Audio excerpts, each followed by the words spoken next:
What is going on, party people and basketball fans Australia-wide? Welcome to the first edition of the Hawks Hangout presented by the Basketball Fix podcast.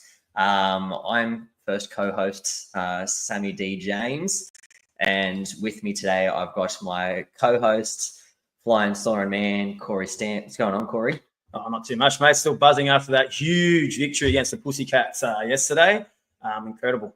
Absolutely, mate. I think that was an absolute statement win. 120 to 88 victory over, as you said, the Pussycats. I think that was just an absolute commanding win for us. And some news as well that we got received this morning for the first time in NBL history. The Hawks will wake up Christmas Day atop the NBL ladder. So watch out, people. Championship season, here we come.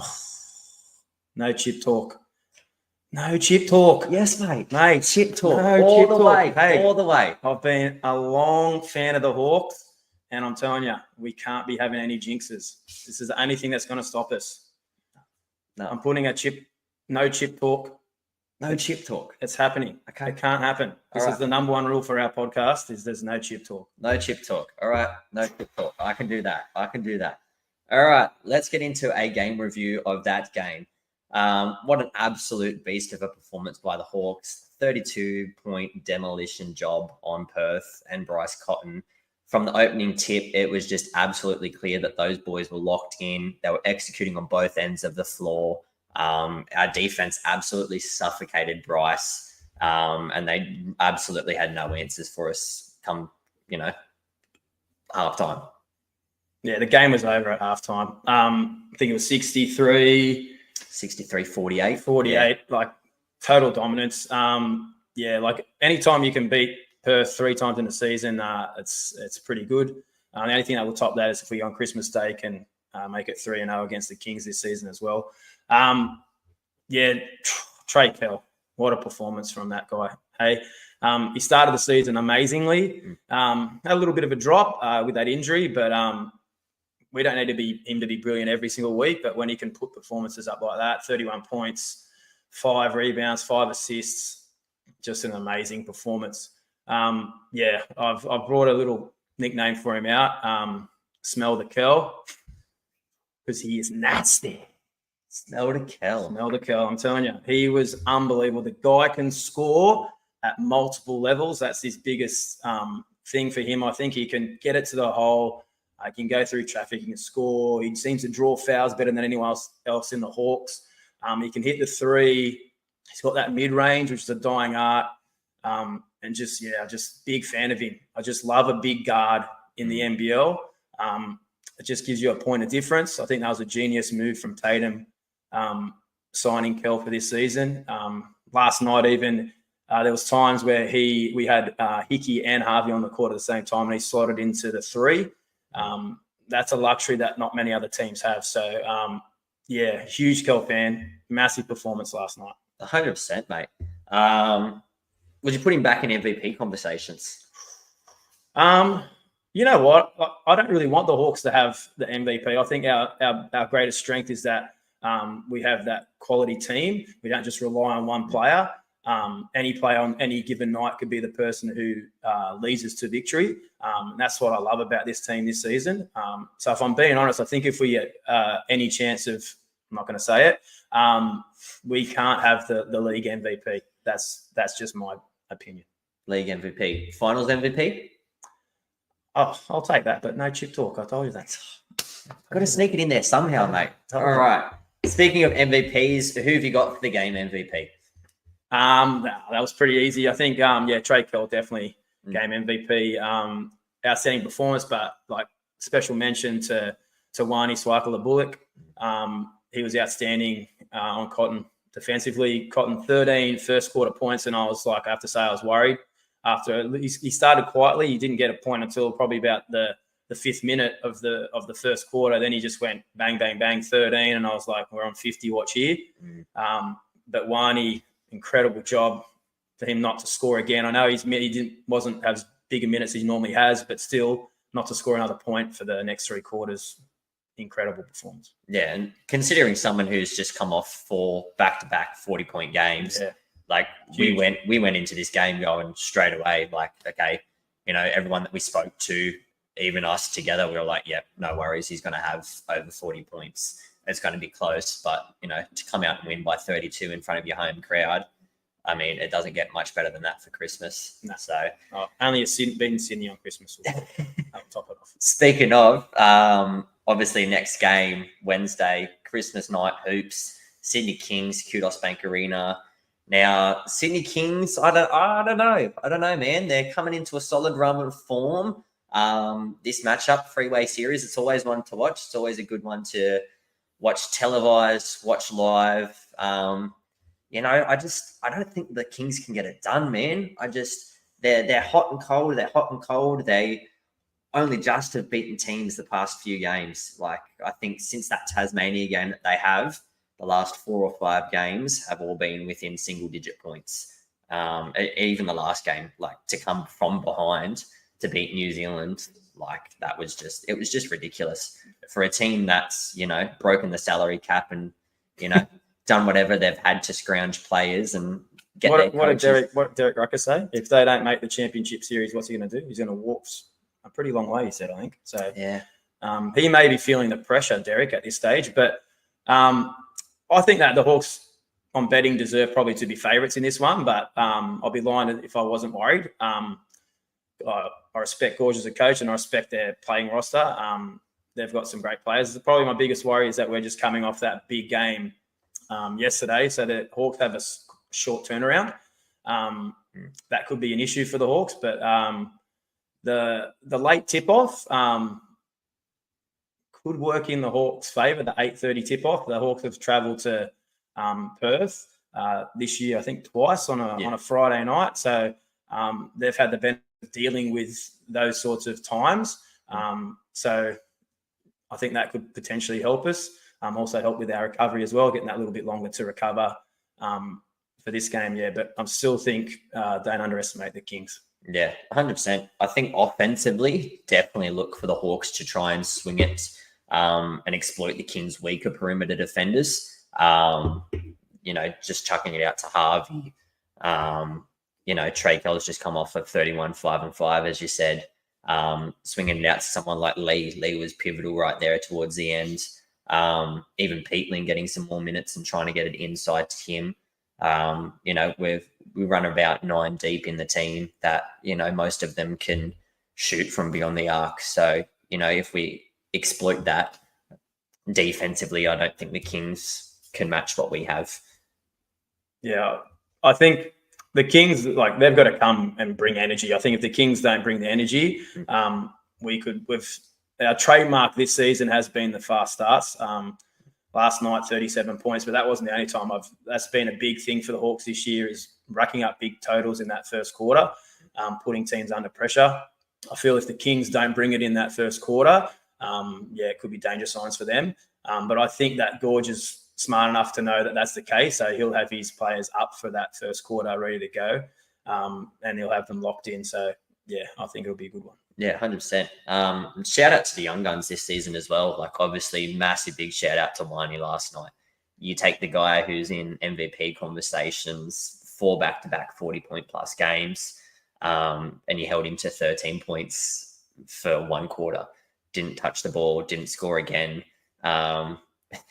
You and I looked at each other, Corey, last night in the last quarter. He's had 5 minutes left to go in the game, and they put him on ice because they were like, the game's done. I don't think I've seen Perth do that in quite some time now, especially with Bryce playing the entire first quarter to then sit for the last 5 minutes of the game and not even, they just gave up.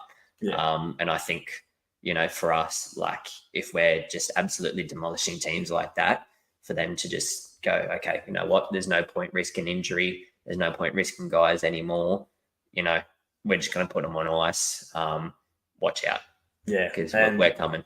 That rarely happens with Perth. Like, I know really probably the opposite to me. He probably wants his team to have the MVP of the league to make him look a bit better as a coach, maybe. But, very rarely does he put him on ice. He seems like he wants him to rack those stats up. So I was a little bit shocked when they took him off at the end. I thought that he may have wanted to try to get some easy points when we put our young guns on. It's always good. I love it when the last 5 minutes or so and they get a good chunk, not just like a minute or 30 seconds. Our boys coming off the bench, so Triplet and even McDowell White getting a little run, which was nice. Would have been nice for him to get a bucket, but just couldn't get that done. But so good when you see, like, one thing I love about the Hawks is we just have that like team chemistry. Like when those young guys get on, they're really excited for them. Like the other week, Luca hit a big 3 and there was a great photo on social media of the whole bench going absolutely wild for him. So I love that. I think they're the little 1%ers that teams need to be a bit of a difference maker and get over other teams. If you have that team chemistry,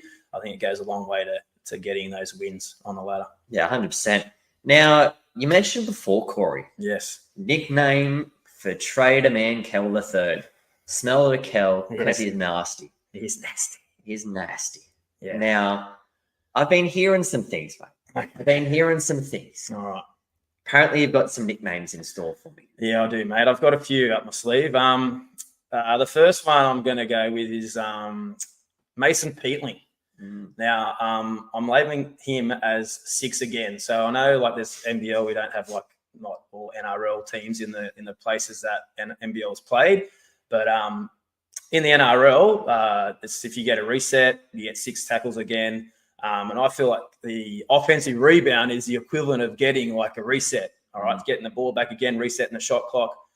So, yeah, I'm going Peatling 6 again because, like, he loves that O-boards. He just gets under their muscles, gets that reset for us, 6 again, and he just goes with the flow. So a big Mason Peatling fan, but he's our 6 again. Got another one for you.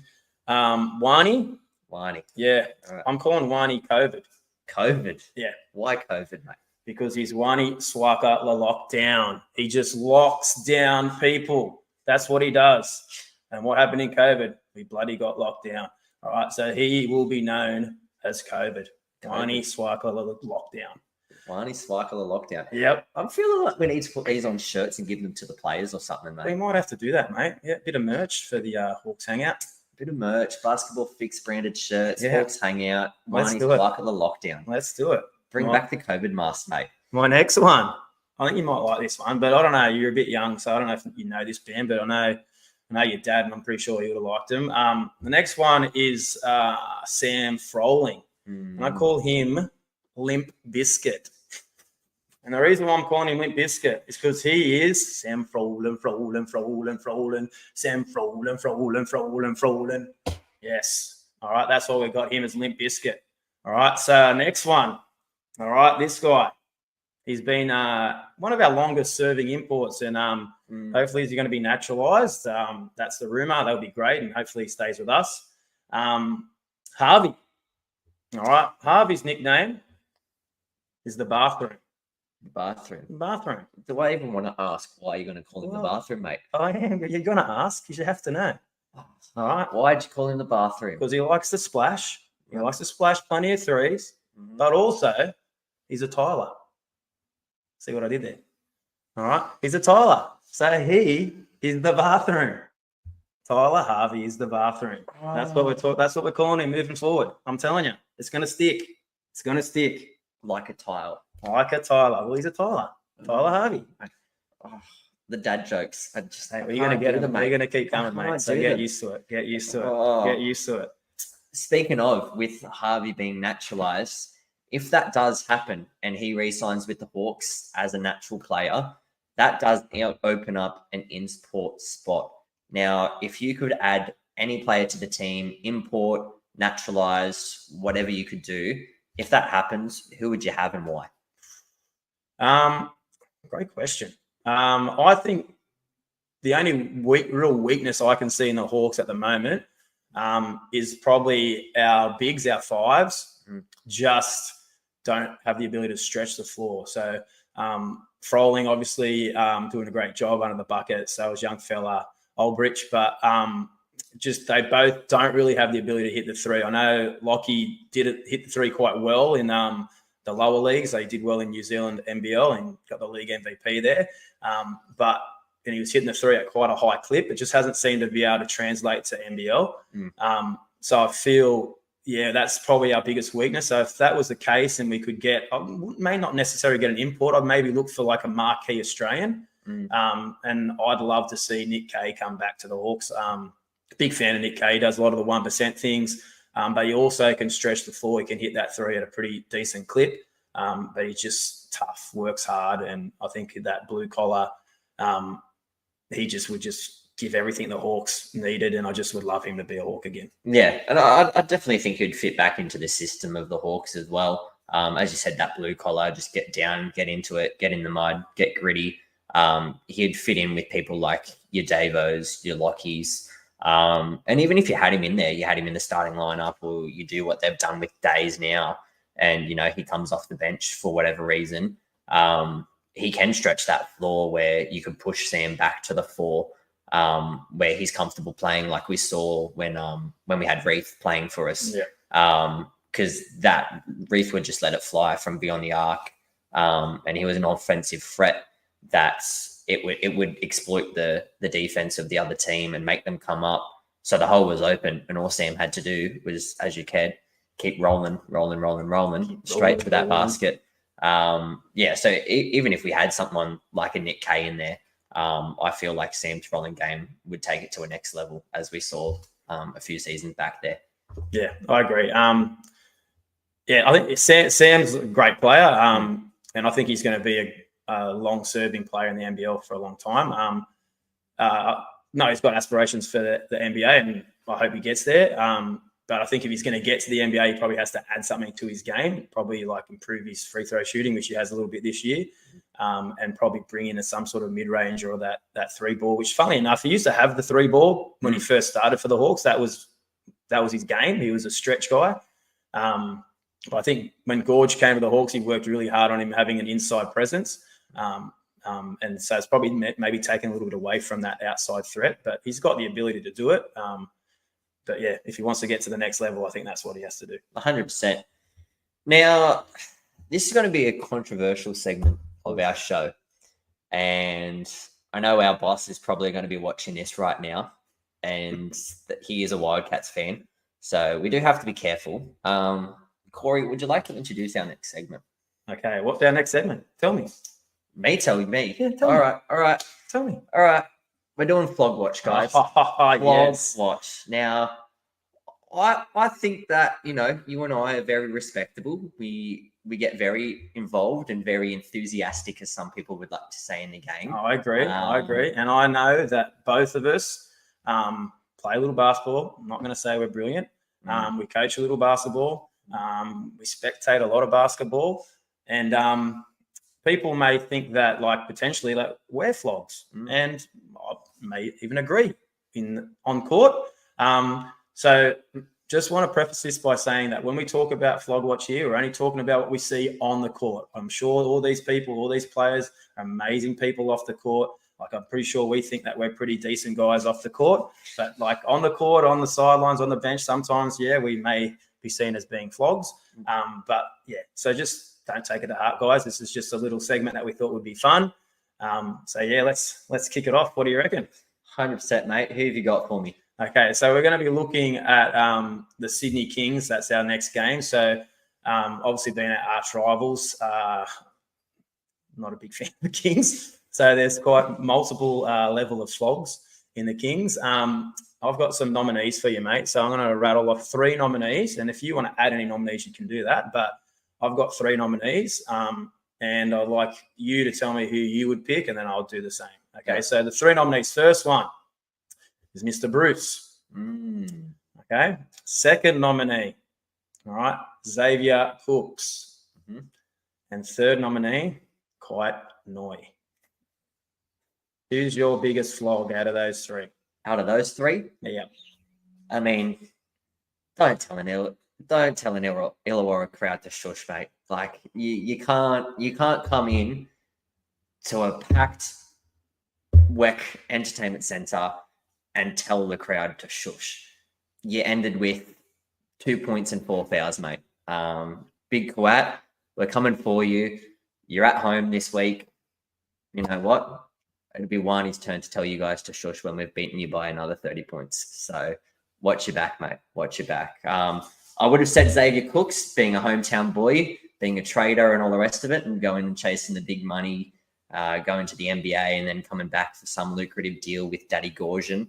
But we all know that, the under the table money just was too good for him to not go back. But Kawatnoi for me would be the flog watch this week. All right. Well, I'm probably going to have to agree there, but I'll just add to a couple of little things. Yeah. Xavier Cooks, his dad was a former Hawks coach. So that even hurt more when he chose to go to the Kings. Bruce, the reason why I've got him in the nominees is it still burns me when we played them in our season where we were struggling so hard. Everything went against us. Injuries at 1,000 imports, just couldn't get a win for the life of us. And they run a play, hit Bruce in the corner, and he does the Curry celebration. Oh, my God, what a flog. All right, come on. Seriously, Curry's earned the right to do this, put you to sleep celebration. Brucey, you have not earned the right. But I'm going to have to agree with you as the biggest flog in the Kings is Noi. He's very annoying. I can't handle him. He likes to silence the crowd after he scores 2 points. He likes to go out and say lots of things in the media. I remember when he was a rookie and he was saying that he's going to get Rookie of the Year over LaMelo Ball. I like confidence, but, man, that's a bit too far. So he's on that borderline of confidence and arrogance. He sort of falls on the arrogant side, I believe. He's even come out in NBL 1 in Grand Final Series guaranteeing victories like he's Michael Jordan, and he gets blown out every single time he guarantees them. So, pretty big sign of a flog in my opinion. Oh, 100%, mate. And speaking of night celebrations, someone who I definitely think deserves to start doing that in the NBL, my main man, Tyler Harvey. I mean, you can't go wrong. 402 3-pointers in the NBL, most for an import. At end of the first quarter there, I mean, you and I just looked at each other. He pulled up from halfway, just absolutely sunk a bomb. Unbelievable. Unbelievable for a player of his caliber. Now that, as you've said, we've got, a bigger point guard in there, Harvey can just go do his thing. He doesn't have to, drop the 30, 40 points, 25, 5 and 6 or whatever he was dropping when he had to, because we just had absolutely no one there to help him offensively. I mean, Justin Robinson had his, time and his flashes and glimpses of hope. Gary Clark had his glimpses of hope there last year, and that was an unfortunate loss for us. But I just think with the system that Tatum's tried to build this year, Harvey's game has just taken it to another level. The dimes he was dropping last night, no look pass, flick over the top, straight to falling, just tip in, was absolutely unreal, man. Yeah.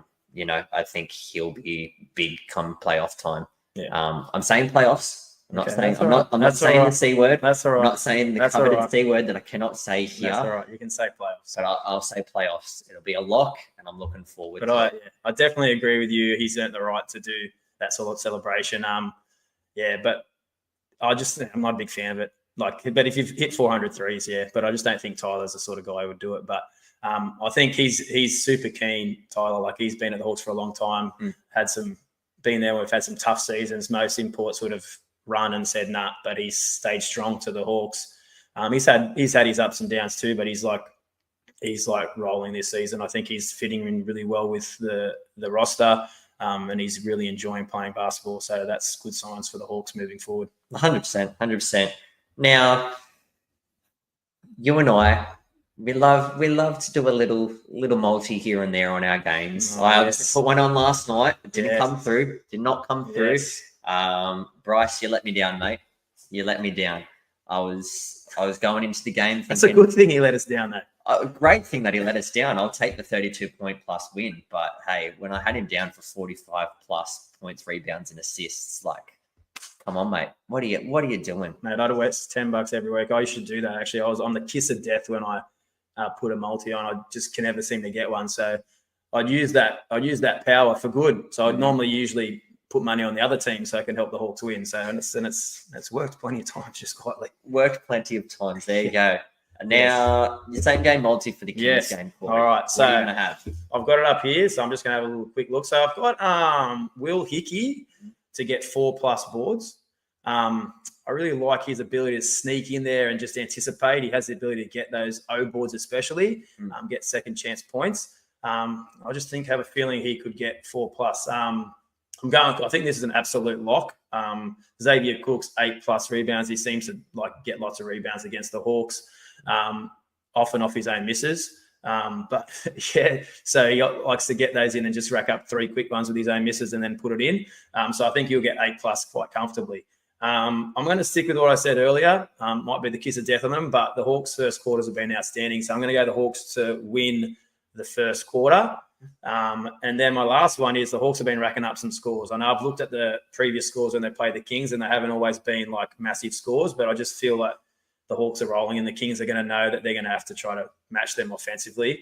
I'm going over 184.5, and that is $10 multi. That's $10. Juicy $10. There you go, right? But go at your own risk because, like I said, I am the kiss of death. But my money's not on. I guarantee I'm not putting my money on. So you'd be a bit more of a chance.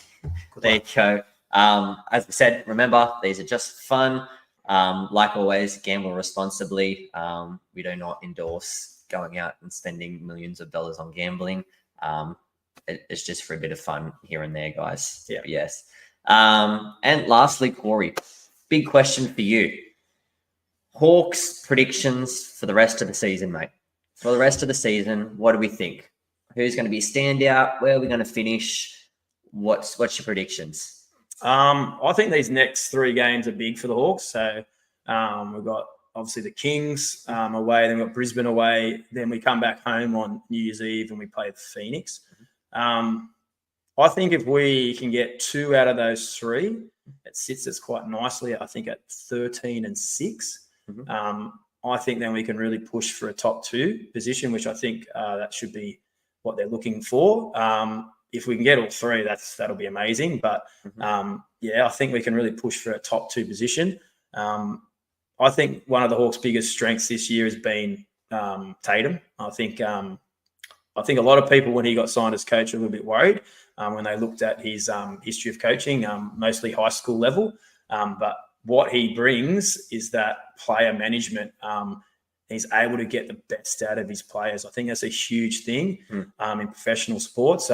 Everyone knows the X's and O's and tactics, but being able to get your players to play for you without really asking them to play for you is a bit of a Wayne Bennett thing, where he has the ability to players want to just play hard for him, but he never asked them to do it. So I think Tatum has that as well, where the players just want to win. He seems to have a chemistry, asks things of players. He knows their strengths, and he just also gives confidence to his players by telling them, if you're a shooter, you shoot the ball. All right, if you bring energy when you come up, bring the energy. That's what you got to do for me. He just keeps it simple, and they get it done. And I also love about Tatum is the way that he uses his assistant coaches. I think he trusts them a lot, and that doesn't happen across the league. If you watch the Hawks bench, they're highly involved, the assistant coaches. So they all obviously, like the players, have their role, what they need to do, and Tatum trusts them to do that. And obviously Tatum, if the Hawks don't play well, he cops it, but he puts a lot of trust into his assistants, and I think that's a big, big thing. Yeah, 100%. I think he's been absolutely invaluable to have come on full-time this season and signing on for the next 3 as well. That mentality that he's brought in there, and we've touched on this episode as well, of just getting into the mud, that next man up mentality. There was a time there where, we obviously didn't have Trey Kell in the lineup due to injury, but it was that next man up mentality. Davo stepped up, Lockie stepped up, everyone stepped up to fill those shoes. Lee filled those shoes, Whiney, he just, as we said before, that depth that we've got is going to go a long way when it comes down, to the back end of this season, especially after New Year as well. We hit those 3 games, that puts us 16 and 5. There's only about 4 or 5 rounds after that before we start looking at playoffs in, end of February. But I think it's just one of those things where, as you said, the entire bench just gets behind it, whether it's a development player right on the end like Kwani or Kobe, or, even Big Zook, as you said the other day, where he hit that massive 3. They all have just played a part in shaping this team. You see them out and about in town. You know, there's a whole group of them together, team bonding, going for coffee, going for a breakfast, going for a walk. It's something that we've never really seen here in the Illawarra before, is that a team that's just surrounding themselves together and, you know, building each other up. It's always just been this one player out mentality. And that's something that Tatum's really tried to shift this year. It's also been good to see good old Illawarra legend Matty Flynn back on the bench as well, trying to bring some of that, you know, early 2001 culture back in there.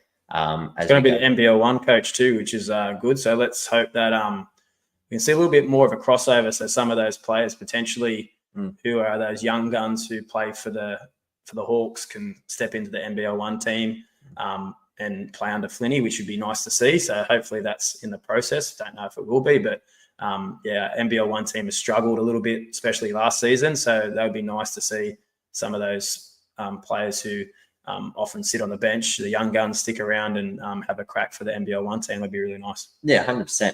But yes. All righty, guys. That is all we have got for today. We appreciate you guys listening, watching, whatever you guys are doing from here on out. Please remember to like, follow, share on all of our socials. We're on Instagram, Twitter, Facebook, YouTube, Spotify, whatever media platform that you use, we're on it. Find us at the Basketball Fix. We'll be starting our own Hawks Hangout page in the next couple of days as well. Look for tips, hints, tricks, game day footage as well in there. We had a little sneaky interview with a local celebrity, which we're not going to reveal. It'll be up to you guys to go and watch it. But that's all from us for now. We'll catch you on the flip side after the Kings game. Go Hawks. Now, make sure if you see us at the games, you come and say hello. But I just want to wish everyone a Merry Christmas and a safe Christmas and Happy New Year. Go Hawks. Go Hawks.